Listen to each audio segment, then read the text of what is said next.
Bersama keluargaku melayani Tuhan, bersatu selamanya mengasihi Engkau. Tiada yang dapat melebihi kasih-Mu ya Tuhan. Itu momen di mana kita belajar dan menjadi pelaku komunikasi efektif. Kalau yang satunya ngomong, satunya betul-betul mendengarkan gitu ya. Sampai kadang-kadang nggak pakai ngomong pun ngerti maksudnya apa. Oh, tahu maksudnya apa ini gitu. Ya.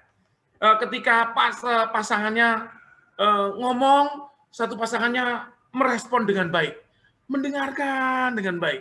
Makanya masa pacaran menjadi masa yang indah. Masa pacaran menjadi masa yang paling tepat, paling efektif untuk mempraktekkan komunikasi yang efektif. Kalau yang satu bicara, yang satu mendengarkan. Kalau yang satu bicara dan nggak ngerti, yang diajak ngomong tidak sungkan untuk mengatakan, apa sih maksudnya? Itu terjadi di pacaran. Makanya masa pacaran masa yang indah. Termasuk juga untuk komunikasi.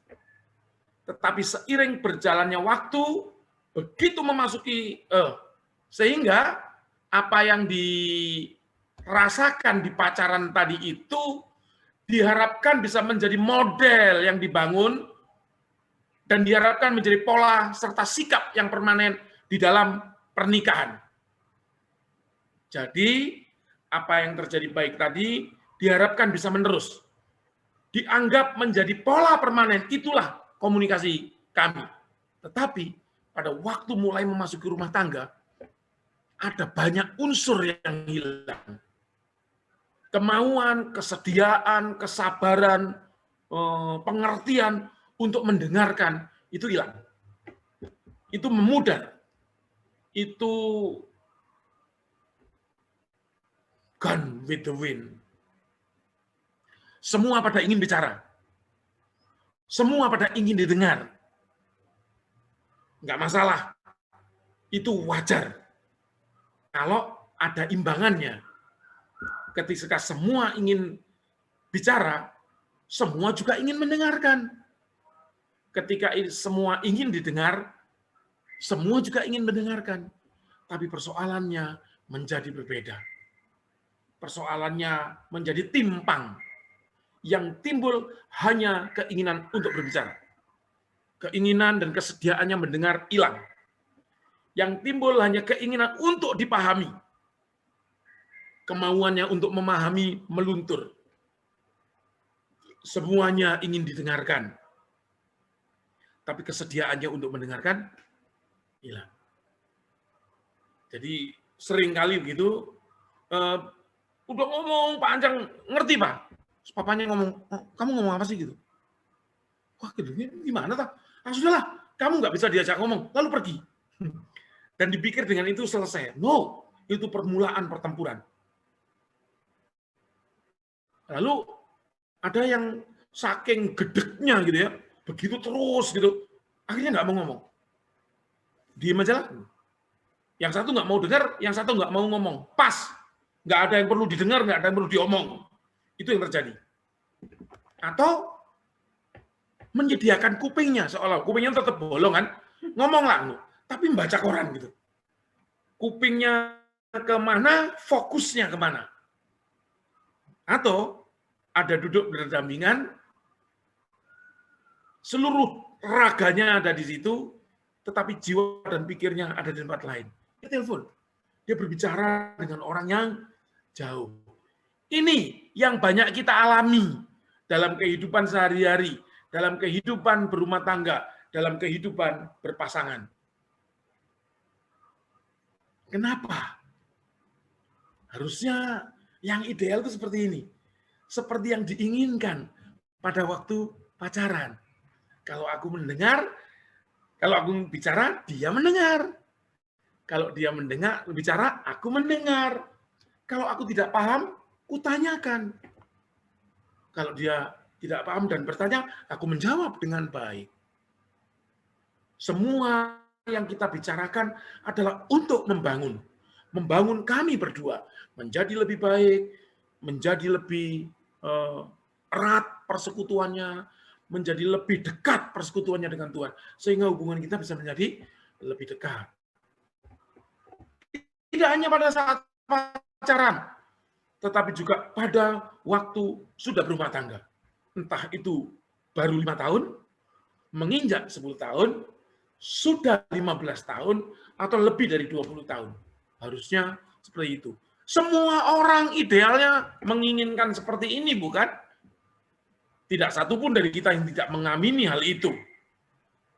Tetapi kemungkinan di beberapa kita terjadi hal itu. Nggak ngomongan. Kalau pasangan ngomong rasanya kayak paku payung yang nusuk-nusuk kuping, menyakitkan gitu ya. Kayak mengiris-ngiris hati dengan sembilu. Tetapi seperti itu. Itu keluhan yang banyak dibawa ke ruang konseling kami. Beda loh dia. Tapi saya yakin dia itu baik loh. Tapi kenapa ya sekarang menjadi begitu ya? Gitu. Tadi kebetulan Pak Max, Kak Feni, dan Om Rio ikut acara kami Five Love Language di Kebayoran Baru. Bisa diterangkan itu karena mungkin bahasa cintanya berbeda. Tapi kembali lagi, komunikasi menjadi tidak sebaik dan seideal waktu pacaran. Loh, mungkin nggak sih membentuk komunikasi yang ideal seperti di waktu pacaran? Kenapa enggak? Sangat mungkin. Itu yang kita dorong, itu yang kita encourage kepada kita semua, supaya tetap lakukan itu. Nggak percaya? Loh, kalau nggak percaya, jangan hanya melihat contoh komunikasi yang gagal. Lihatlah contoh komunikasi yang sukses juga. Saya nggak ingin mengatakan kok kami contoh sukses yang sempurna, enggak. Tapi saya menganggap komunikasi saya dengan Bu Linda sukses, meskipun tidak selamanya sama. Kadang-kadang ya jatuh bangun gitu ya, tetapi terus dibangun. Kita bangun satu kali lebih banyak dari kejatuhannya. Itu yang penting. Nggak perlu victory yang selalu berhasil. Nggak, mungkin itu juga nggak nyata gitu ya. Tetapi yang ideal adalah setelah kita jatuh dalam perdebatan yang berbeda pendapat, berbeda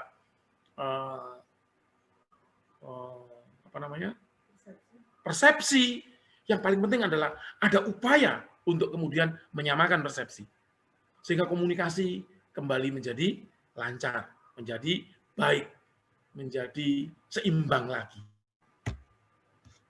Pengertian komunikasi.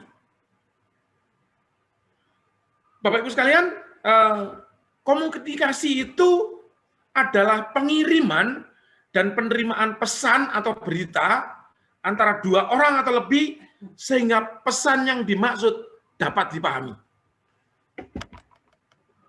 Bapak Ibu, apa yang ada di benak kita itu bukan berupa kode, bukan berupa huruf atau tulisan gitu. Tapi benak kita itu penuh berisi gambar. Kalau kita mau mengomunikasikan gambar itu, kita perlu membahasakan dulu. Misalnya ada gambar pohon gitu ya. Ya saya akan memilih kode yang mengatakan itu, misalnya saya dengan Pak Pras nih ya. Di benak saya itu ada gambar pohon. Kalau komunikasi saya biasanya dengan orang-orang pada umumnya itu pohon, harusnya pada waktu saya menyampaikan ke Pak Pras pohon, Pak Pras akan memahami pohon. Tetapi kalau komunikasi saya dengan Pak Pras, pohon ini kode komunikasinya adalah wait. Ya saya nggak boleh ngomong pohon. Saya nggak harus ngomong ke Pak Pras wait. Gambarnya bisa muncul sama dengan ketika saya mengomunikasikan ke Pak Max pohon gitu ya. Yang paling penting kita itu mengantisipasi kesulitan yang timbul pada penerima berita jika saya memberikan kode yang dia tidak mengerti. Oke, dalam hal ini gambar itu sama-sama kami mengerti sebagai pohon gitu ya. Ya saya memilih kode. untuk menyampaikan ke Pak Pras.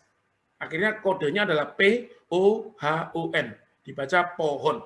Saya ngomong ke Pak Pras, pohon, Pak Pras. Pak Pras menangkap pohon.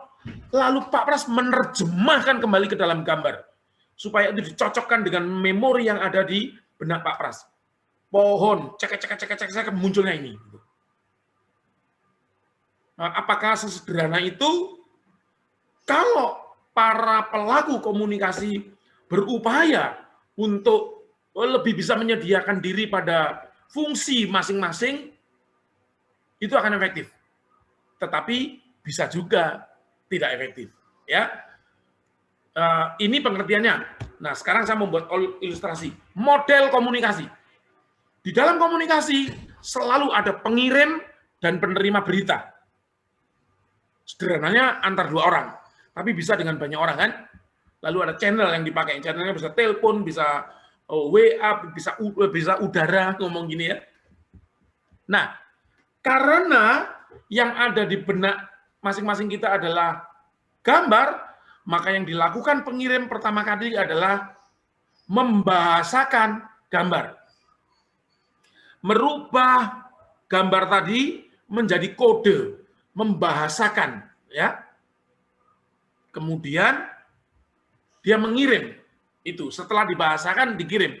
Ada proses mendengarkan dan pengamatan. Siapa pengamatannya?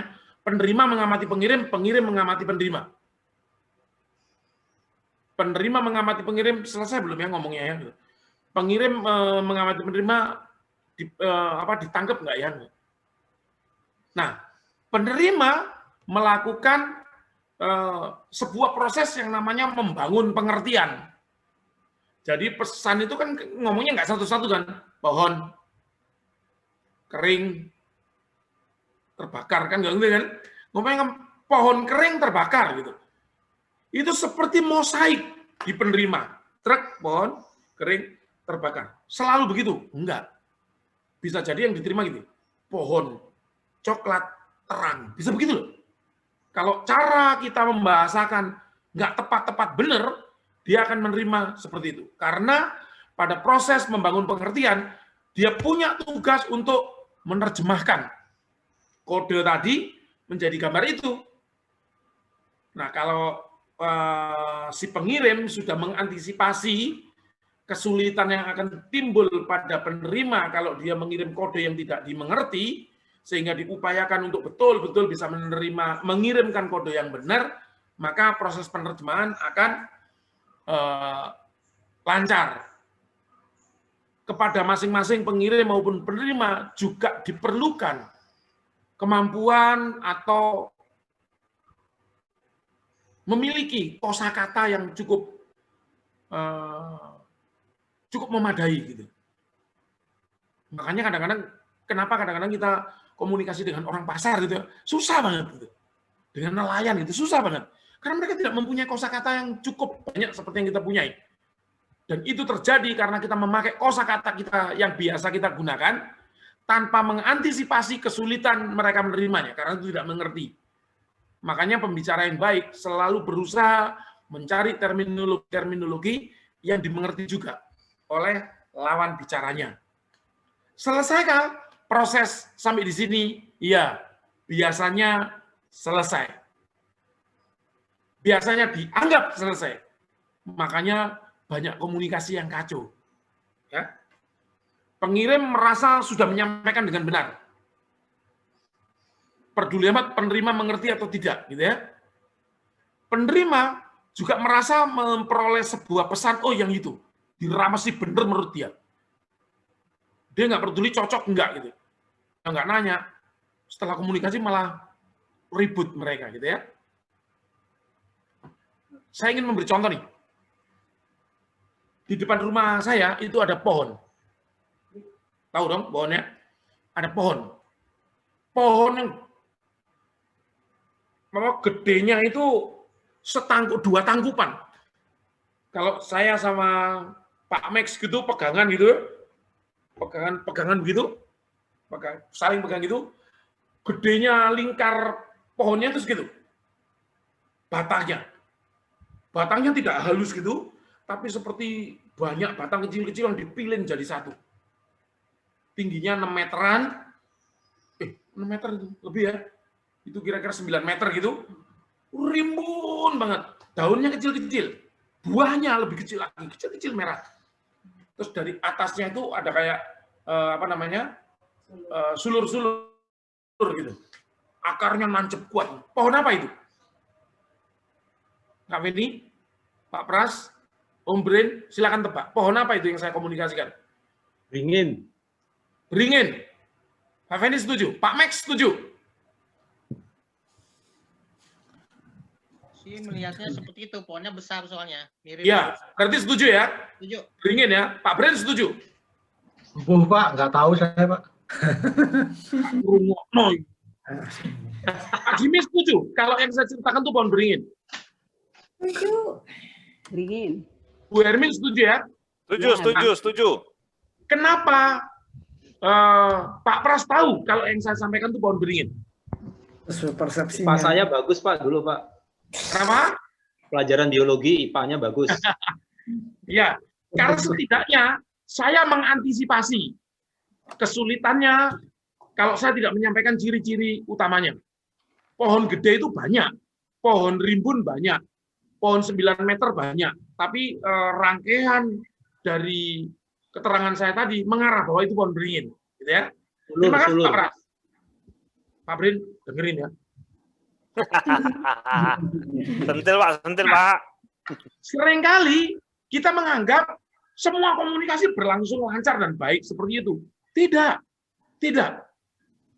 Ada banyak komunikasi yang berlangsung tidak baik karena para komunikator tidak memperhatikan unsur yang namanya umpan balik. Umpan balik itu perlu, Bapak Ibu. Kalau nggak ngerti nanya itu wajib. Si pengirim kalau melihat si penerima itu bengong itu, yuk ditanyain itu umpan balik. Ya, umpan balik itu bisa dilakukan dengan cara bertanya, menjelaskan maupun memastikan. Tadi kita ngomong tentang pohon beringin. Satu lagi, di belakang rumah saya itu juga ada pohon. Ini pohon buah.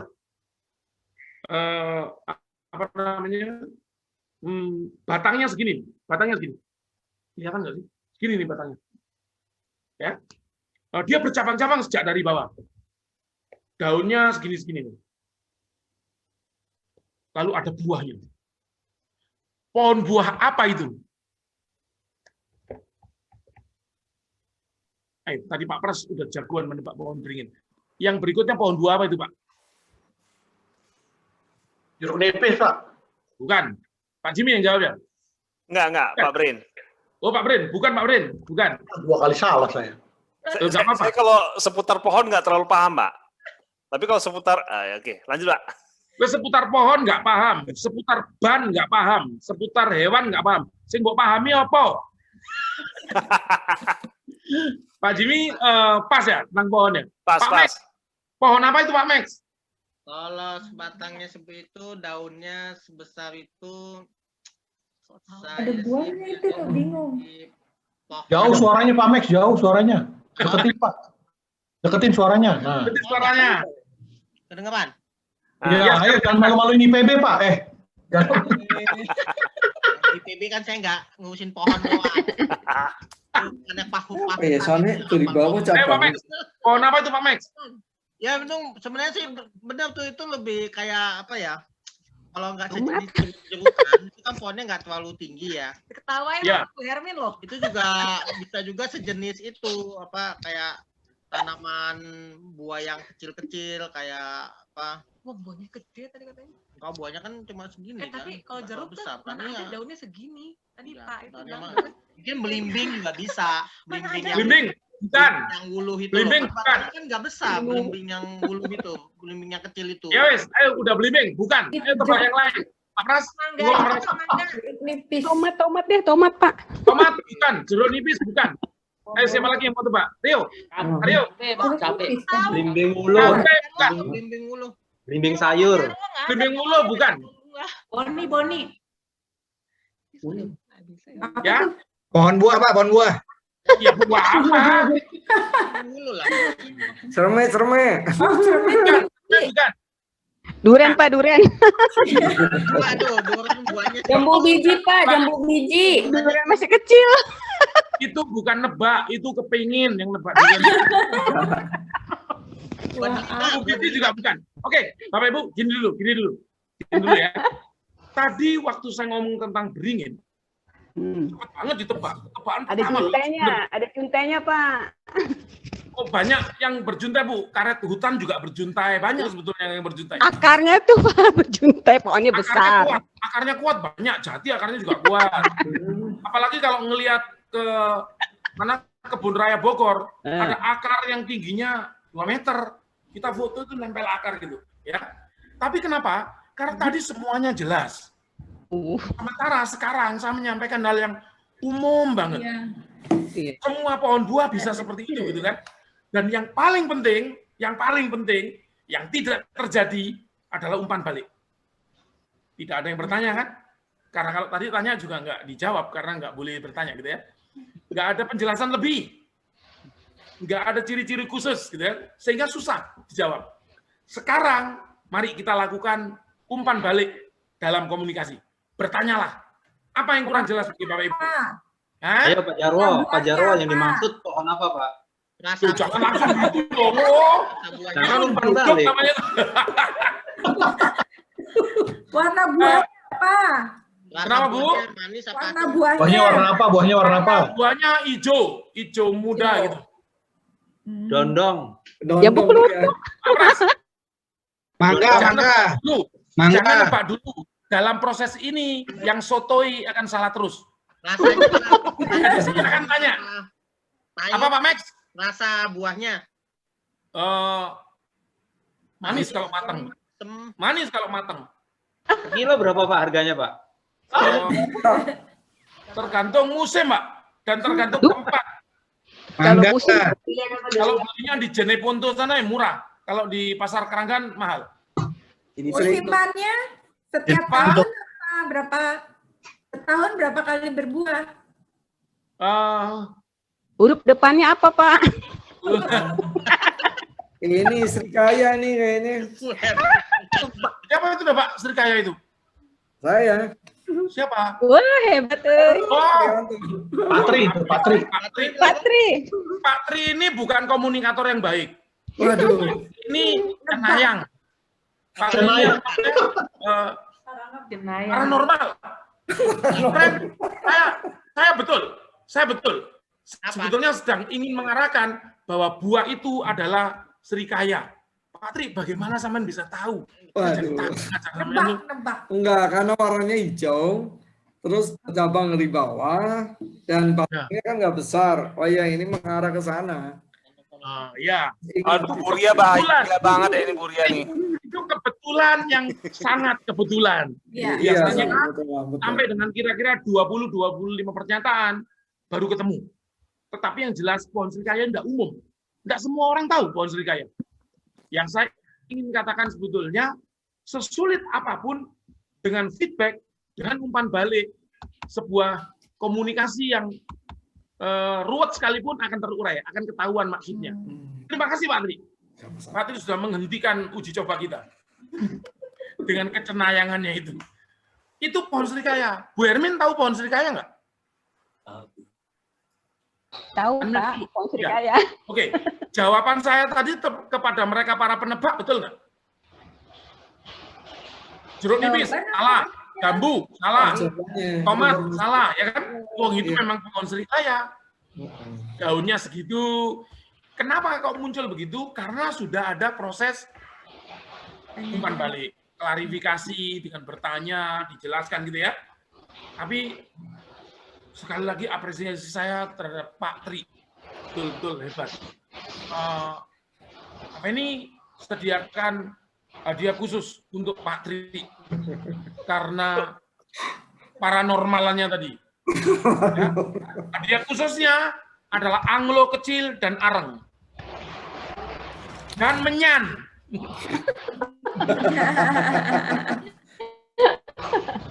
Nah, Bapak Ibu, apa ini menunjukkan dari replay ini tadi bahwa dengan umpan balik Anda bisa jelas komunikasi. Kalau penerima tidak memberikan umpan balik, tetapi pengirim rada yakin gitu bahwa penerima ini nggak ngerti, tanyakan sekali lagi. Paham nggak maksudnya gitu? Itu kan paling jarang kita lakukan ya, karena kita sungkan, karena kita nggak peduli, karena kita terburu-buru gitu. Nah sebaliknya, penerima juga tidak boleh sungkan kalau nggak ngerti, tanya pada itu. Nah ini yang paling sulit, penerima tanya pada pengirim. Kenapa? Karena itu tantangan utamanya manusia. Manusia itu takut kelihatan bodoh. Orang yang nggak bertanya itu bukan karena dia mengerti, tetapi takut kelihatan bodoh. Kalau kita takut kelihatan bodoh dan tidak bertanya, kita benar-benar menjadi bodoh. Bahkan mungkin selamanya. Kalau kita bertanya, memang kita kelihatan bodoh. Tapi pada waktu itu saja. Setelah jawabannya keluar, setelah jawabannya kita terima, kita tidak bodoh lagi. Kita nggak paham lagi. Kita mengerti yang disampaikan. Ini ya, model komunikasi. Tapi juga kadang-kadang di dalam komunikasi itu ada filter. Filter itu apa? Pengalaman-pengalaman yang menyaring untuk menghalangi terjadinya kejelasan komunikasi. Menjadi penghalang gitu ya. Apa misalnya? Saya berhubungan dengan Pak Jimmy selama 14 tahun nih.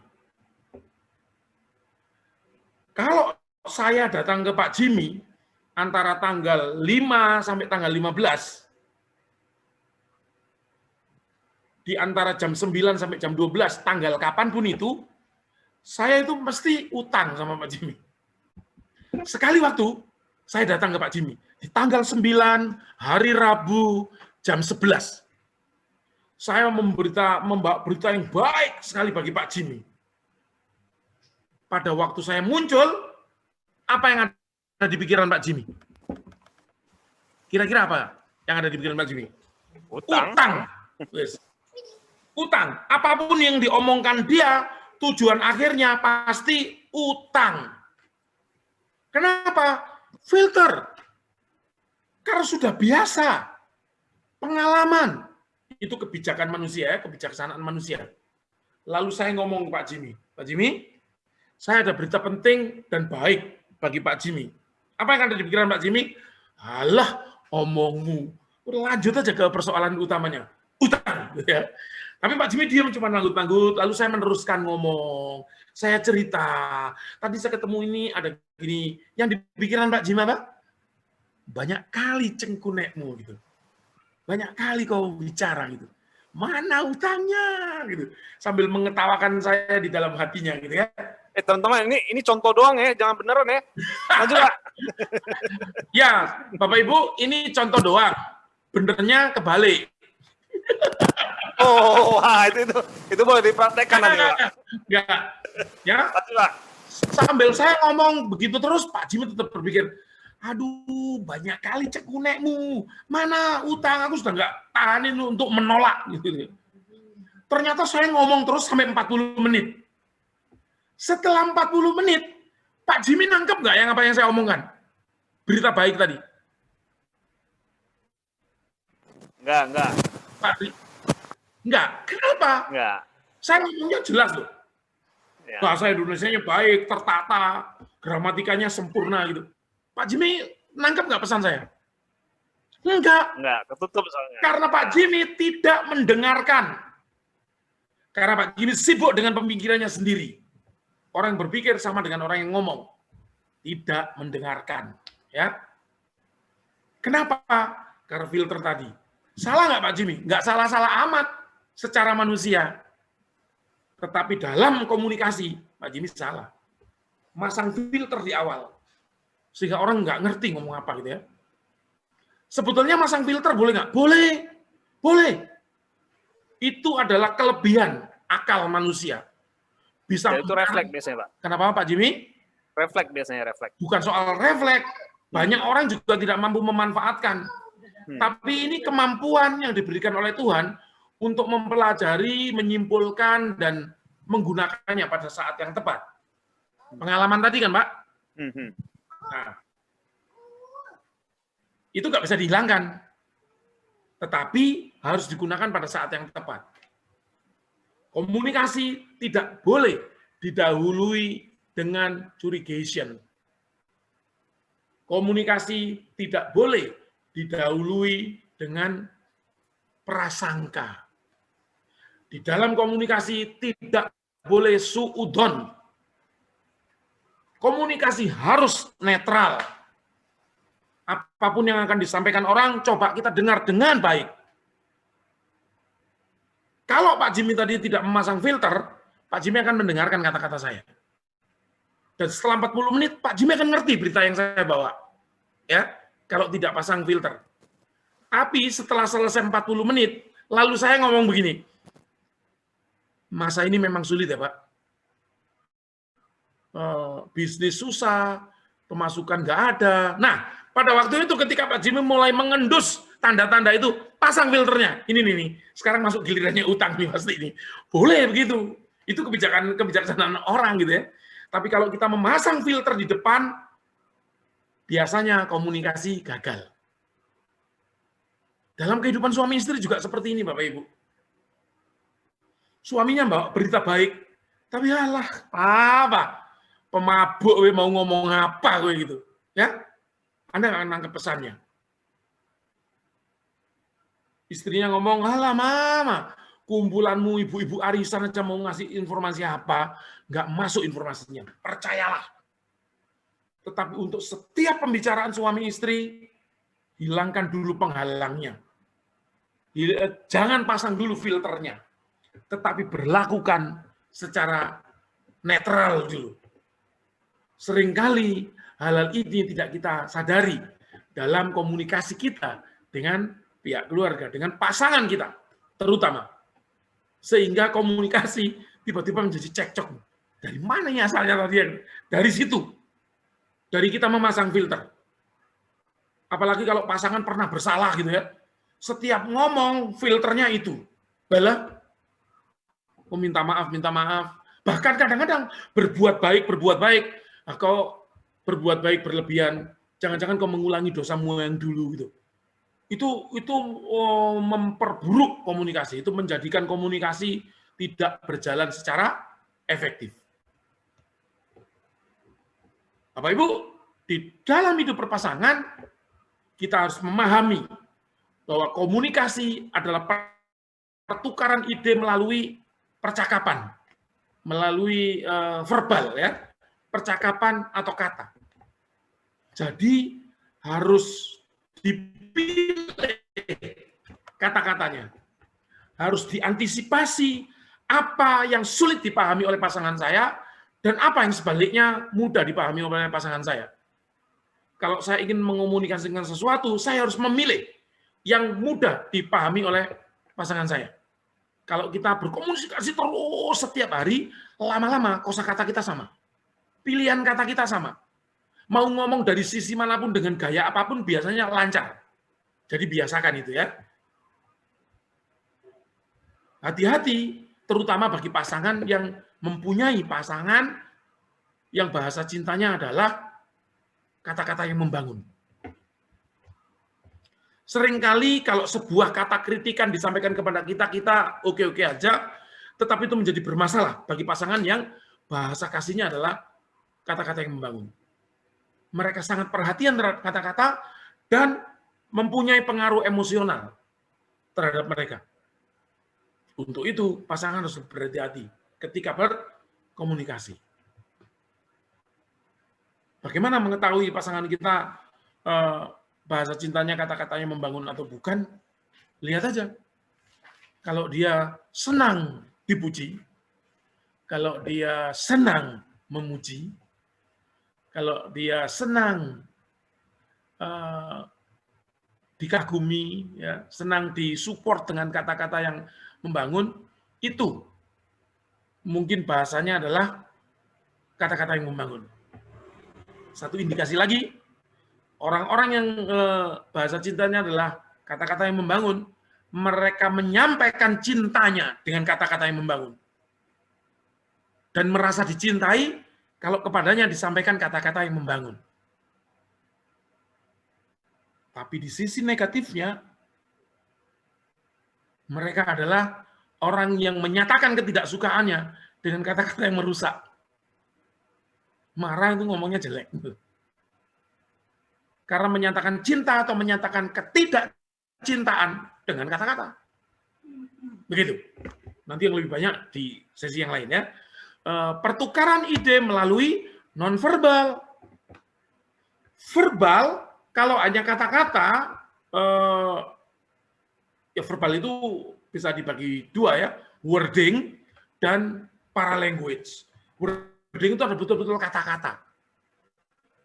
Karena menurut Fabian, cara orang memahami sebuah komunikasi itu ditentukan oleh pemahaman terhadap kata-kata, paralanguage, nada, intonasi, cengkok, volume itu, dan juga yang nonverbal. Kata-kata itu cuma mempengaruhi 7% saja dari pemahaman komunikasi. Sementara paralanguage, dari paralanguage-nya orang memahami komunikasi lebih tinggi lagi, 38%. Tetapi dari nonverbal itu 55%. Jadi unsur pembentuk pengertian pada komunikasi terutama adalah nonverbal. Gestur misalnya, gerak tubuh. Misalnya Anda tanya pada anak, nak, jangan deh, kepada pasangan, Pap, bagaimana rasaan mama? Perhatikan ya, papanya bilang enak gitu. Bagaimana Bu Hermin menanggapi kalau Pak Luhut bilang enak? Menurut Bu Hermin apa? Kalau jawabannya seperti tadi, Bu Hermin nggak ngelihat mukanya gitu ya. Pak Luhut di meja makan, Bu Hermin di kamar. Gimana Pak? Rasakah masakan mama? Pak Luhut yang enak. Tabian. Senang Pak Hermin memahami. Berarti Pak Luhut seneng gitu ya?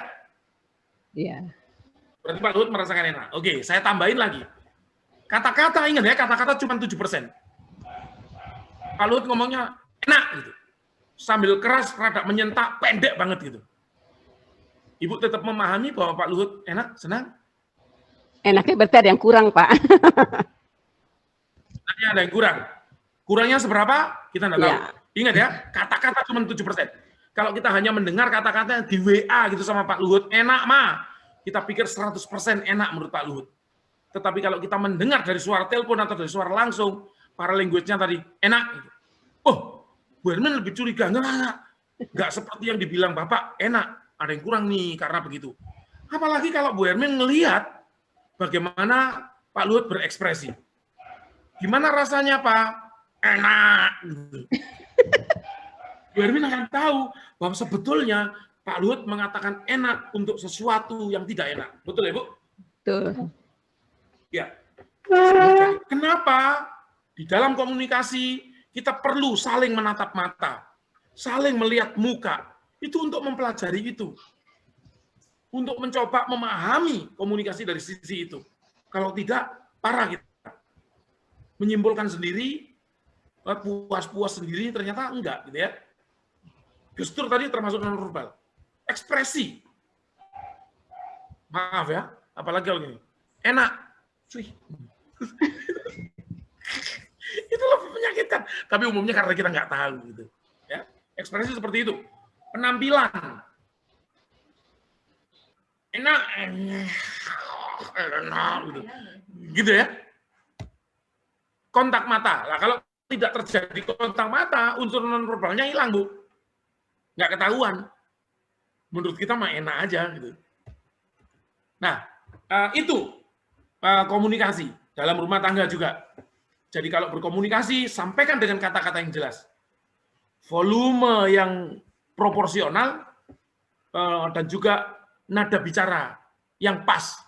Seperti yang kita mau. Kalau kita marah, kita akan pakai nada dasar yang lembut, pasangan kita nggak ngerti yang kita maksud. Kalau kita komplain, kita pakai nada datar, nggak ngerti mereka. Tetapi kalau kita memuji, nadanya nggak nggak seperti orang memuji, juga nggak dipahami. Jadi selain wordingnya benar, paralinguisnya benar, juga nonverbalnya harus benar. Bayangin ini, cantik loh Mah, cantik kau. Gitu. Coba diomongin suami dengan ekspresi seperti itu, cantiknya kau. Siapa yang kau cantik-cantik ini tuh, kayak gitu kan? Tapi kalau, wah, cantik sekali kau. Beda kan ya? Kata-katanya sama loh. Cantiknya kau dan cantik sekali kau. Tapi ekspresinya gitu. Cantiknya kau. Mau kemana kau? Gitu ya. Beda. Ya. Itu jadi di dalam komunikasi dengan pasangan, dalam keluarga, perhatikan itu. Kita harus memberikan yang seperti itu. Tetapi ingat juga bahwa kita juga dilihat sama pasangan kita. Kita boleh ngomong apa aja, tapi ekspresi kita dilihat. Loh, kok ekspresimu begitu? Senang, senang. Senang kok begitu? Ekspresi senang itu nggak begitu. Ekspresi senang, senang lah, senang, senang. Good, good, good. Senang. Senang. Nggak senang itu. Saking takut aja mau ngomong nggak senang ya. Syarat komunikasi efektif. Pertama, harus menghargai. Bukan menghargai kata-katanya saja, tapi menghargai orangnya. Menghargai pasangan. Bahwa pasanganku ini adalah sepenuh-penuhnya manusia yang menjadi penolongku. Penolong yang seimbang. Menjadi partnerku, bagian dari hidupku. Ya. Sama pentingnya dia dengan aku. Syarat kedua adalah menerima. Seringkali terjadi pasangan menolak pasangannya. Begitu muncul, aduh, si borokokok tea gitu. Si borokokok tea, pasangannya loh itu. Atau ketika muncul dari jauh tuh, waduh, si ondel-ondel datang gitu. Itu kan sebenarnya kita nggak mau bersama-sama dengan dia membuat sebutan-sebutan yang menyakitkan dan konyol gitu ya. Menerima, oh ini pasanganku, belahan jiwaku. Orang yang diberikan Tuhan padaku. Tulang dari tulangku, gitu ya. Tulang dari ponakan-ponakanku. Memiliki kedewasaan. Nggak cugetan, gitu ya. Ingat, pernikahan adalah dipanggil keluar, meninggalkan rumah orang tuanya dan bersatu dengan pasangannya menjadi satu daging. Tapi tidak hanya satu daging. Satu emosi, satu pemikiran, satu spiritual gitu ya. Menjadi satu dalam semua hal. Pasanganku adalah aku. Adalah pasanganku. Sehingga nggak boleh menang.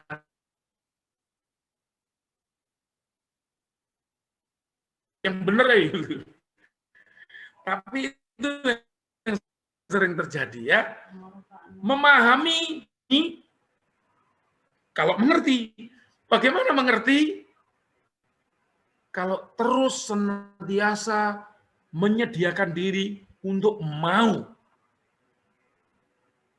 menggali, mencari makna, mencari maksud, bertanya, melakukan konfirmasi dari apa-apa yang dilakukan oleh pasangan, apa-apa yang dikatakan oleh pasangan. Mengerti dan memahami, harusnya begitu tulisannya. Mengerti dan memahami perasaan serta kebutuhan pasangan. Kalau kita tidak dewasa, kita hanya memperhatikan kebutuhan kita sendiri. Kebutuhan pasangan, mas, dia udah gede nih, bisa memenuhi kebutuhannya sendiri. Seperti itu. Jadi intinya, syarat komunikasi efektif adalah harus dialogis. Dialog. Dia, lu, gue. Dialogis. Artinya nggak kita saja yang ngomong, dia juga ngomong. Nggak dia saja yang mendengarkan, kita juga mendengarkan. Nggak dia saja yang menyampaikan pendapat atau ide, kita juga menyampaikan begitu. Dialog. Didengarkan, bicara, didengarkan.